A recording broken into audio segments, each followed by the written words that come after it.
Welcome to the Retail Media Moguls podcast, brought to you by Platform 195. We share trends and strategies across retail media to help you accelerate your brand growth. I'm your host, Stuart Adamson. Welcome to the Retail Media Moguls podcast. I'm your host, Stuart Adamson, founder and CEO of Platform 195. Today, we have the pleasure of welcoming Alice Anson to the Retail Media Moguls podcast. As the Director of Digital Media at Nectar 360, Alice plays a crucial role in bridging the gap between digital and physical, or Phygital, retail experiences. With extensive expertise in building supplier relationships, marketing strategy, and data-driven insights, she has helped shape innovative customer experiences for major brands across the UK. On today's episode, we will be diving into the exciting rise of phygital retail media and discussing how this fusion of physical and digital touchpoints is transforming the future of consumer experience and brand strategies. Alice, welcome to the show. Thanks, Stuart. Great intro as well. I enjoyed that. You're very welcome. So tell us that you've had a dynamic career. I'm actually, and in one of the biggest retailers there is. Tell us a bit about that journey and how long you've been there, and tell us a bit about Sainsbury's and Argos. Yeah, so I've been within the Sainsbury's group now for just a little over 6 years. And my career before that really was across the travel and the retail space. So doing various different roles across kind of buying, marketing, etc. for brands like lastminute.com, Amazon. And I kind of came to Sainsbury's because I had those fond memories of a child of being pushed around in a shopping trolley on a Friday night by my mum. Really kind of just enjoyed the brand and my encounter with it, and was really lucky 6 years ago to embark on my retail media career. Took over all of our on-site retail media as we now know it, at the point where everything was being done with spreadsheets. It would take 3 months to get something onto the website, to now where it is a matter of minutes. And really over that 6 years of kind of built our digital retail media products from scratch. So whether that be partnershiped or built, expanded into offsite, Argos. And yes, most recently been really lucky to start taking on some of our digital space in store and what we think about doing with that as a brand. So it's been a wild ride, and definitely one that I've enjoyed and learned a lot about.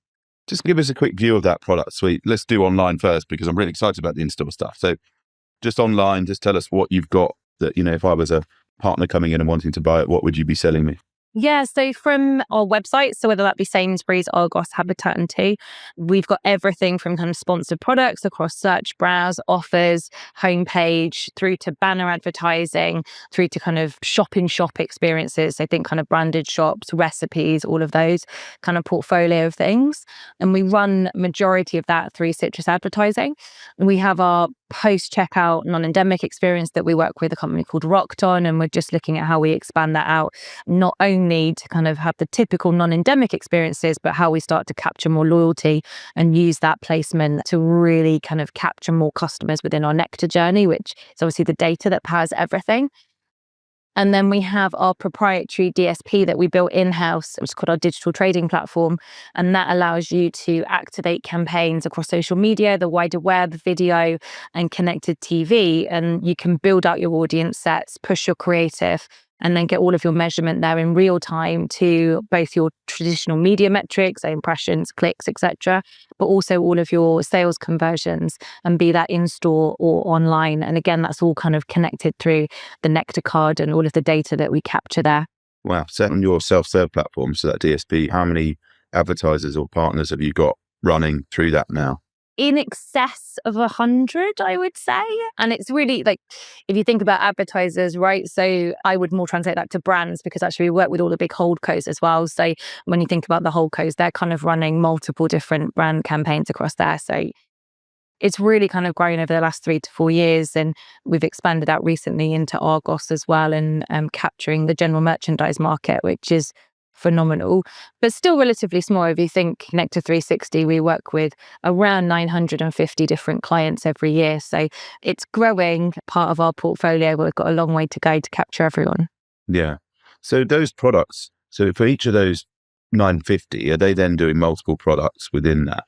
So you've probably got how many, sorry for my ignorance, but how many actual physical product campaigns do you think you're running at any given time?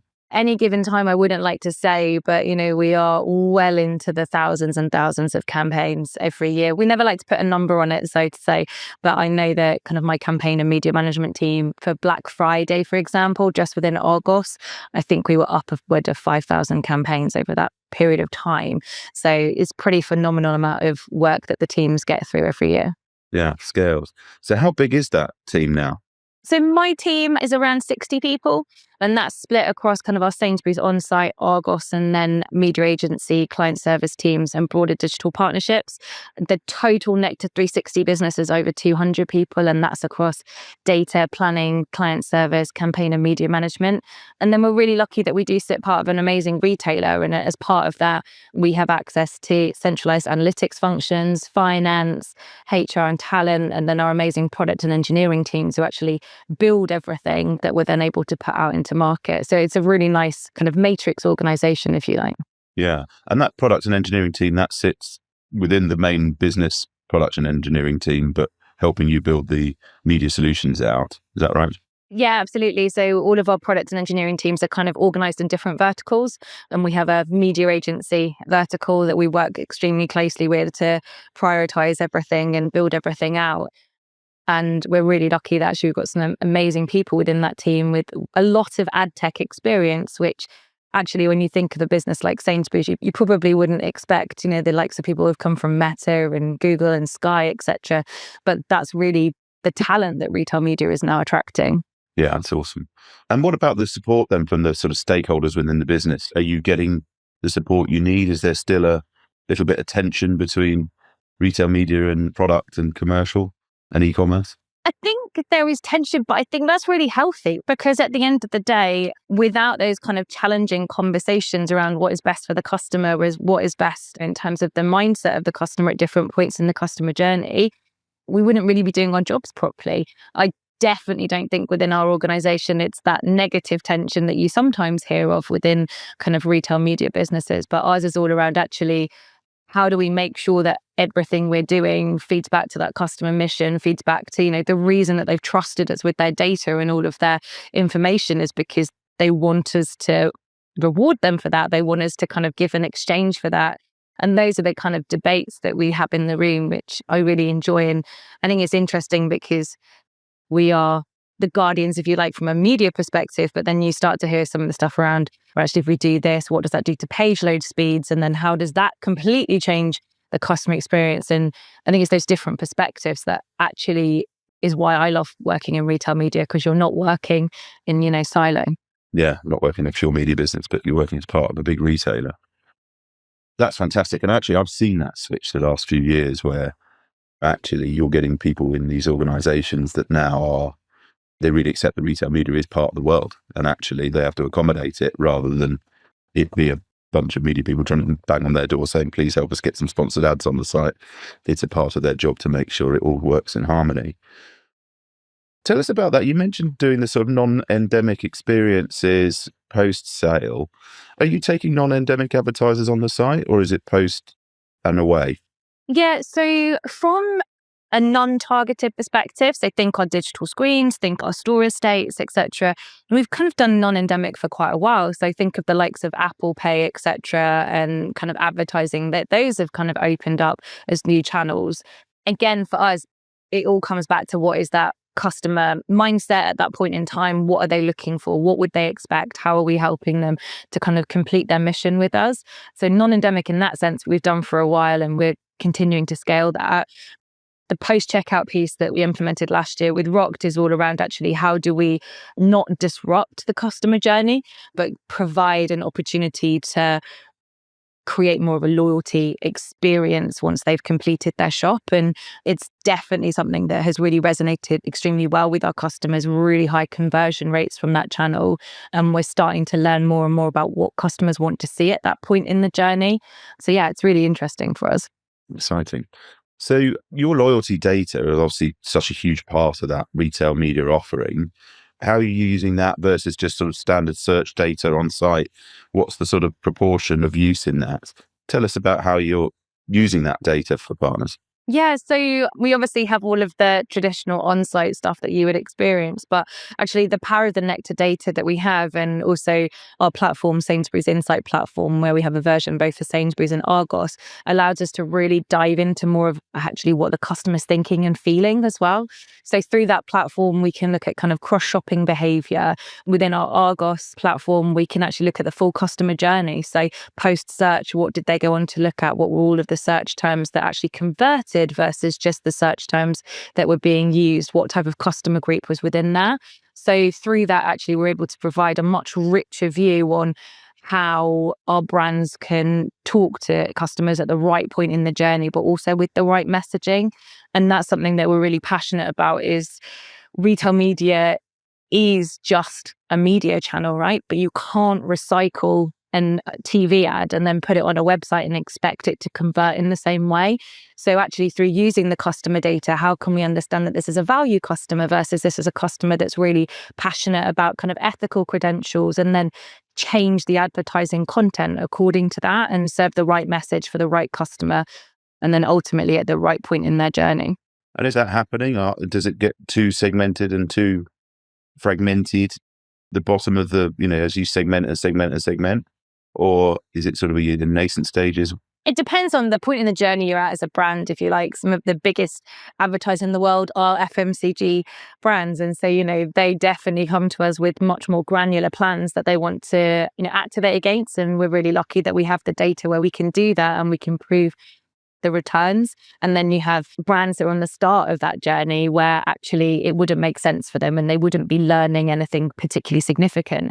We have an amazing planning team that are able to understand what the objective of every brand is that we work with, and then kind of create the plans off the back of it. And that would include, what should that segmentation plan look like? What should we be looking at in terms of different creatives, etc.? And we can work with the brands to either create those creatives through our in-house creative studio, or kind of adapt to the existing creatives that they've built themselves or with their own creative studios.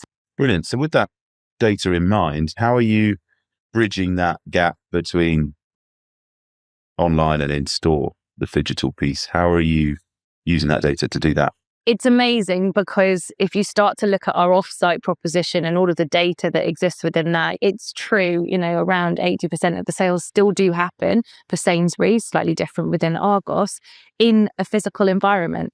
And that's influenced by, obviously, everything we see around us. If we think of ourselves as consumers and customers, which we are, we don't just shop online. And I get told off a lot by my e-commerce team because I love going into a store and going around the aisles. But that doesn't mean that's the only way I shop. So if I'm short on time, I will do an online order.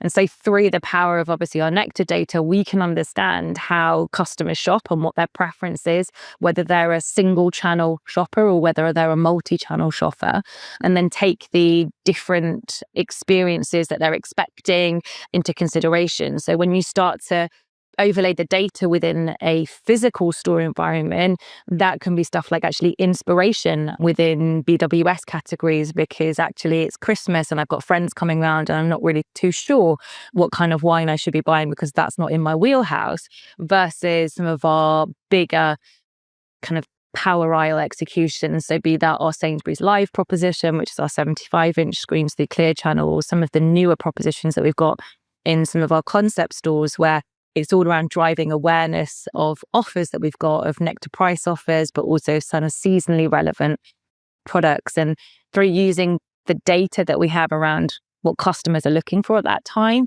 also the data that we have around the screens, so where are they located within the store, and then kind of the broader information that we have around actually what are the busy times in that store, how many customers do we get from a footfall perspective. We can start to bring all of that together and really use it.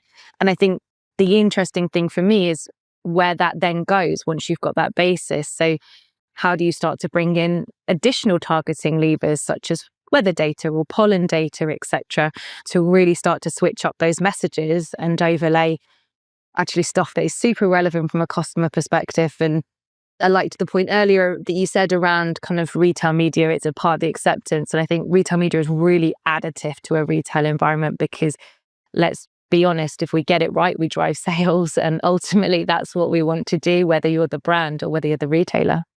for the customer, because obviously they're responsive to it. So let's talk us through those digital formats. You touched on them there. That's really, really exciting to hear. Tell us a bit about the Clear Channel piece first, actually. That's really interesting. You've effectively got Clear Channel screens in the stores. How many? How does that relationship work? Tell us a bit about that. Yeah, so by the end of our financial year, which ends in a couple of months, the plan is to have around 820 screens within our Sainsbury's Live ecosystem. And that is split across external screens, which are at the front of the store. So as you come in, and then you've got our internal screens that sit along our power aisle, or that kind of the main aisle through a supermarket. How that works is that we work super collaboratively with the awesome team at Clear Channel to get the screens in the ground. And we've got someone in our business called Felice that's been kind of leading all of this, and how he's got that many screens in the ground is phenomenal, alongside the team from Clear Channel. And then we both sell the proposition. So we both go out there to our brands and our agency partners, and we contact them according to what their briefs are and generate the content, and we put them onto the screen. And it's been really interesting because actually we're starting to see more and more brands be interested in this in-store environment, and we're also starting to see a lot more creative executions within the in-store environment. And it's really interesting because I think when I first took this on kind of around 6 to 8 months ago, I was like, oh, customers just want a message and then they move on. But actually our customers really love it, where you've got the video messages that are super engaging and make you stop and want to look at it. And so it's definitely changed my perception of what customers look for from a digital in-store experience.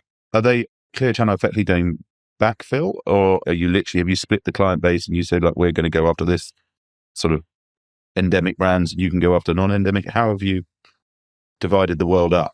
We kind of work with different contexts, let's be honest. So if we start to think about the in-store environment, actually predominantly those are shopper and trade marketing contacts that we have really in-depth relationships with because we sit within the retail environment, versus a Clear Channel who have brand and more upper funnel agency relationships. So to date, actually, it's working really, really well because we're able to work together to fill the screens ultimately, but also not step on each other's toes and both make sure that we've got an additive experience. Brilliant. So what other digital formats have you got in there then? So you've got the screens. Tell us a bit about the others. What's new? Because you guys are obviously at the forefront of this, so it's exciting to hear. We've got the big screens, and then we've launched a few concept stores. So we've got a store in Witney and a store in Kiln Lane. Kiln Lane was the most recent one that we opened, and I think that has got around 80 different digital screens within there. Now, you'd think that it's really overwhelming, and it's not actually, because it's done in a really nice way, and it's done in exchange for traditional point of sale. So it's not just more for more. It's about making sure that it's the right messages at the right point, and those can be kind of digital headers. And when I went in, we had a really nice message, which was just kind of welcome kind of Kiln Lane shoppers, get you breakfast, here's something from Muller, etc. It was really nice the way it was all done, and then throughout the day it changed. We've got some interactive screens within there, which actually we thinking about how do we use those to the best ability.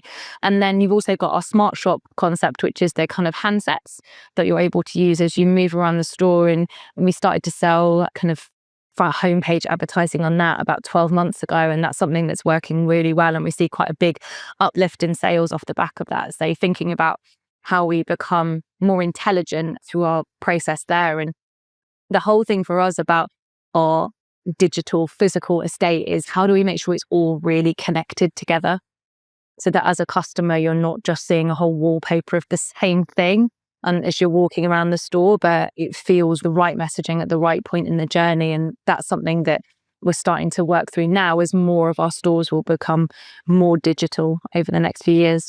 So let's talk about that reporting piece then, or let's say optimization and reporting. They sort of go hand in hand.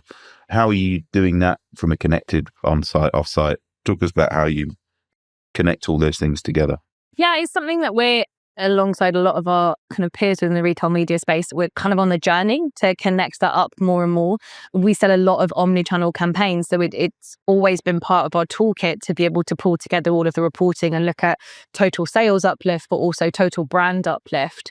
So our analytics teams are able to monitor pre, post, control stores, etc., depending on what the campaign objective is, and go out that way. And then we're really lucky that through our Nectar program, we have around 8 million customers that we can contact from a market research point of view. So we're able to do really in-depth brand uplift studies as well, which when you start to think about the direction that retail media has gone over the last few years, it's definitely more around that brand building and awareness driving piece. And the fact that we can use on Nectar base to do that is really interesting. And then if we think about the next 12 months, for us, a lot is around how do we start to productionize more of these capabilities that we have so that we can run more of them at scale. So how can we run brand snapshots versus the kind of full in-depth campaigns that we do?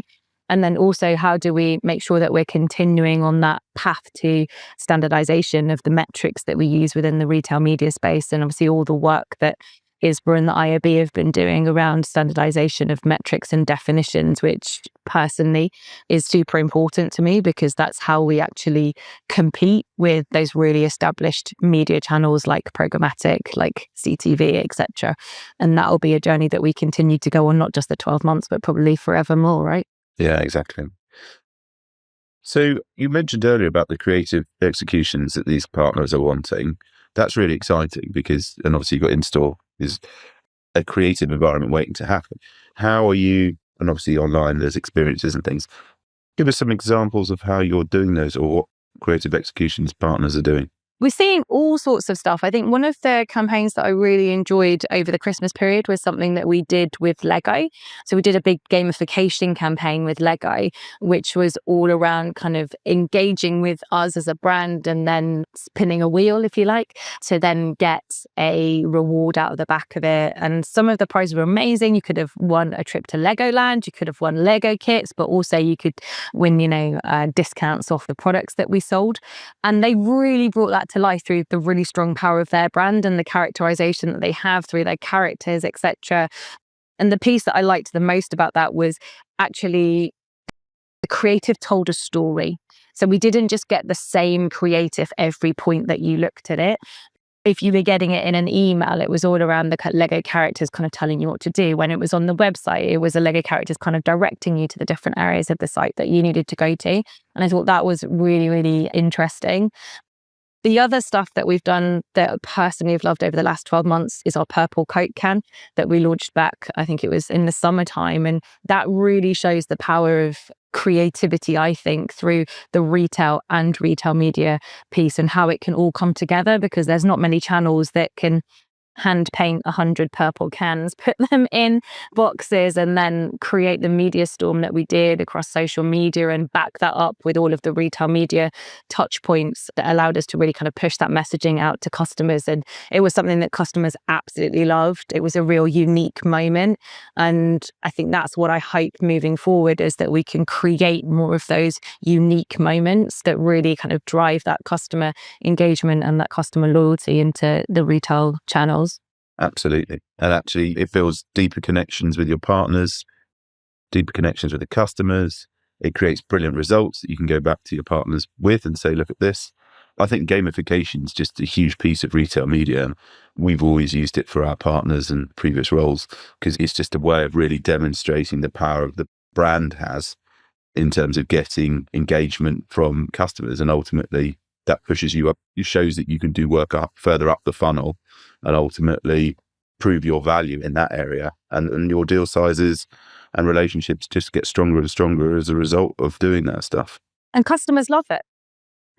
They really love it. Like, it's that whole piece. And not just in the media space, but when we think about the loyalty space, which is a huge part of Nectar 360, every year we do the wrap up of your year in Nectar. What did you buy? Were you the number one buyer of, I don't know, Ribena within your local supermarket? And customers love that kind of stuff. So it's that whole, how do you fuse them together so that the data that you get from your customers, you're giving them back surprise and delight and engagement along the way.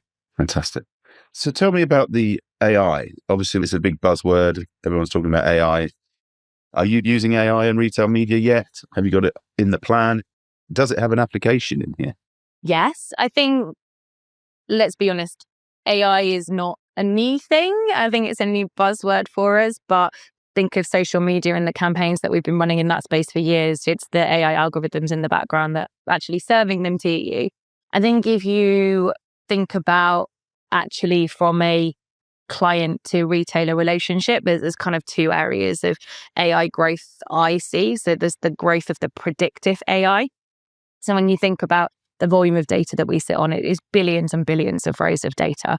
And as we said before, thousands and thousands of campaigns. And the fact that AI can mine all of that data really quickly and come back with suggestions for campaigns or suggestions for customers that you should target using kind of natural language models, I think is really interesting, because that is how we create more accessible ways of marketing to everyone. And we're all time poor, let's be honest. So we'd all have a little bit of help in that space. And then the second area for me is more in the generative AI space. Now, I do think we're probably 6 months too early, in my personal opinion, along that journey. I've seen a lot of Gen AI tools. I think the text AI tools are much, much better than kind of the creative tools at the moment, but it will catch up. Just look at where we are with AI photographs versus where we were 6 months ago, when every human would have 7 fingers, and now actually they've got the correct amount of fingers on each hand. So I think those two pieces are definitely what we will see most innovation coming out of within the next 12 months. And definitely there'll be applications within retail media. Yeah, I agree. I totally agree. We're using it quite a lot now within partner campaigns, but it's funny you mentioned about the algorithms. I don't think I've heard the word algorithm for a couple of years now. It's AI. But you're right, we have already had them. It was just algorithm. The word algorithm's been rebranded. Just like retail media's been rebranded. It was shopper marketing. That wasn't cool enough. Yeah, and it's always existed. It's not new. Well, look, I think, we're almost out of time, actually. We've been going for half an hour. So one of the things, I don't know if you've listened to the podcast before, but one of the things that we do at the end of it is we do a thing called Rose Thorn Bud, which is effectively 3 things. I do it with my kids in order to get them to tell me what actually run, just going to be one-word answers. They tell me what's gone on in their day. But a rose is something that's going really well, something that's good. The thorn is something that's a challenge. And if we're putting this obviously in the retail media context, what's difficult? Where do you think you need some, well, very challenged, right? And then thirdly then is bud, which is what's next? What are you looking forward to? So it'd be really good just to get your view from a Nectar 360 point of view, in terms of the rose thorn bud of your world. Yeah, so I think the rose for me within the retail media space is probably the people that I work with. I think we have seen such a huge influx of talent into retail media from many, many different industries. And I think we're really lucky because of that we've got some amazing people that are in my teams, but also that I classify as peers, and even people across what we typically class as the competitor set that are really supportive. And I think that's definitely the rose for me, is the people that we work with. I think the thorns are definitely that piece around standardization and measurement. Scrutiny of this area is only kind of stepping up more and more as we move through.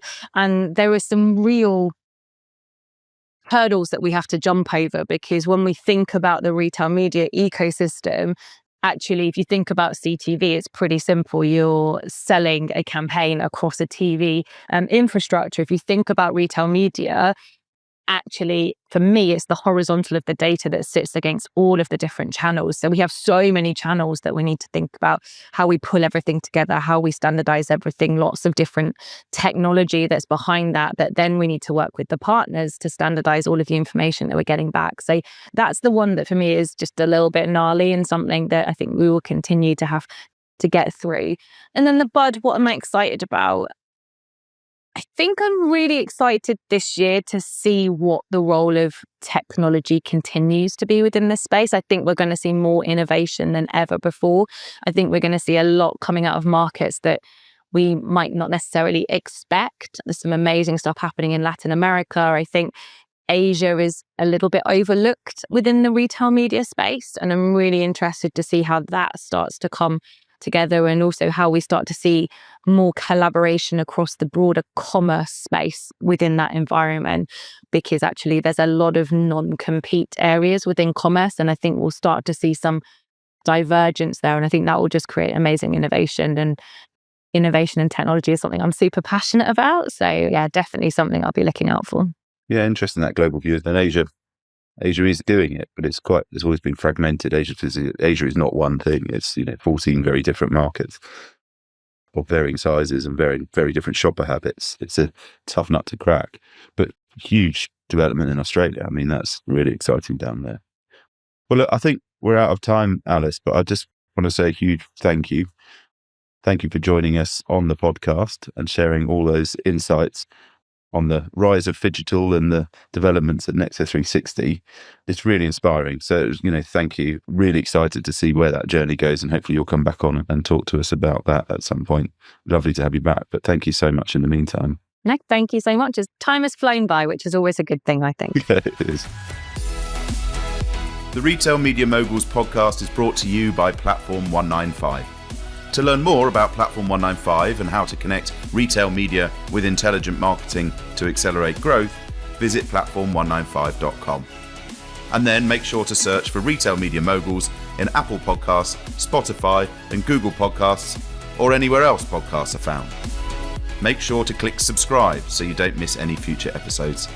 And on behalf of the team here at Platform 195, thanks for listening.